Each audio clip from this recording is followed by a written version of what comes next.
masyarakat masih tetap menjerit dan tidak merasakan harga yang turun. Ada dua catatan saya Pak Menteri. Yang pertama, pengumuman tentang diskon tiket ini menurut saya kemarin agak sedikit terlambat, kira-kira begitu.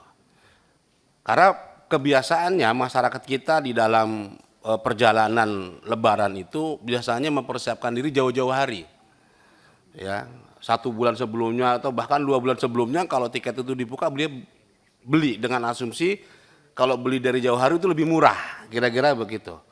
Sehingga ke depan perlu dipertimbangkan pemberian diskon tiket ini bisa dirilis jauh-jauh hari sebelum pelaksanaan. Nah, yang kedua, tadi disinggung Bu Reni ya tentang 286 miliar yang dirilis Kementerian Keuangan untuk memberikan subsidi PPN 6% itu. Ini tentu harus menjadi perhatian kita semua. Pemerintah sudah mengeluarkan insentif segitu banyak, tapi kok tiketnya nggak turun? Siapa yang menikmati 286 miliar ini? Rakyat atau pihak maskapai? Kalau sampai yang terjadi adalah pihak maskapai mengambil keuntungan di tengah situasi seperti ini, saya sangat menyayangkan sekali. Dan di atas meja pimpinan, saya berharap ini untuk kita bisa usut, Pak Ketua. Kenapa harga tiket itu tidak turun, padahal pemerintah sudah memberikan insentif, ya. Kementerian Keuangan menyebut 286 miliar.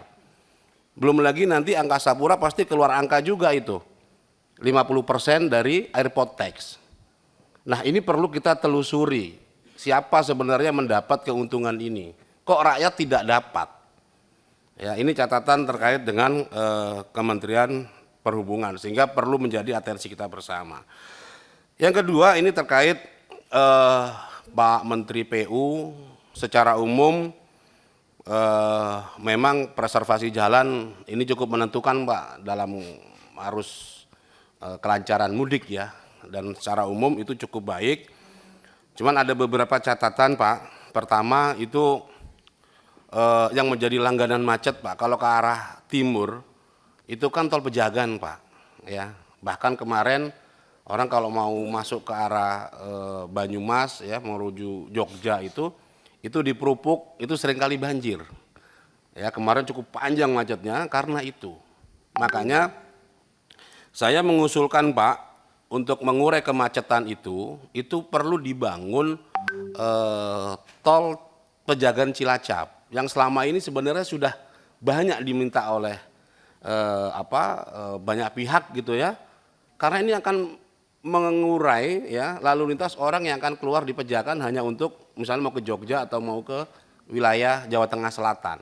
Nah, kalau itu bisa diurai dengan situ Pak, saya sih hampir yakin mungkin Pak Kakor Lantas juga nanti nggak terlalu effort gitu ya untuk mengurai kemacetan di wilayah situ. Jadi mohon atensinya Pak Menteri, karena kelancaran mudik itu di Pejagan selalu menjadi perhatian kita Pak ya. Syukur-syukur nanti wilayah Prupuk itu selalu jadi berita Pak ya, underpass Prupuk itu ya, karena itu jalur saya kalau ke Dapil itu pasti lewat situ Pak kalau lewat darat. Nah, kemudian arus mudik dan arus balik ini pasti tidak terlepas dari jalan tol. Saya terus monitor Pak pergerakan tol gitu ya. Problemnya sama Pak, kemacetan itu cuma di 2 titik biasanya, rest area dan pintu tol.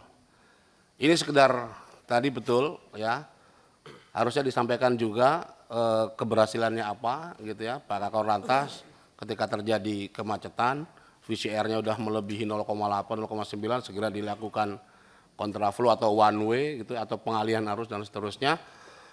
Tapi ada satu yang menggelitik saya Pak, kenapa di pintu tol itu kok macet gitu loh. Ini orang mau bayar kok macet gitu. Ini kan aneh ya. Saya berpikir tolong dikaji nanti ini Pak Menteri ya dengan jajarannya Pak para Dirjen BPJT, bisa nggak itu di di waktu-waktu padat itu bayarnya di depan gitu Pak.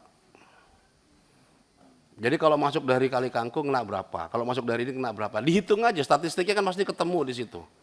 Sehingga tidak terjadi penumpukan di Cikatama, penumpukan di beberapa tol yang memang mau ditambah SDM-nya tetap aja Pak, 8 kilo orang macet gitu ya. Hanya untuk membayar, tersendat di situ. Jadi ini buat masukan sebenarnya Pak, sehingga kepadatan-kepadatan yang terjadi di jalan tol itu bisa diurai.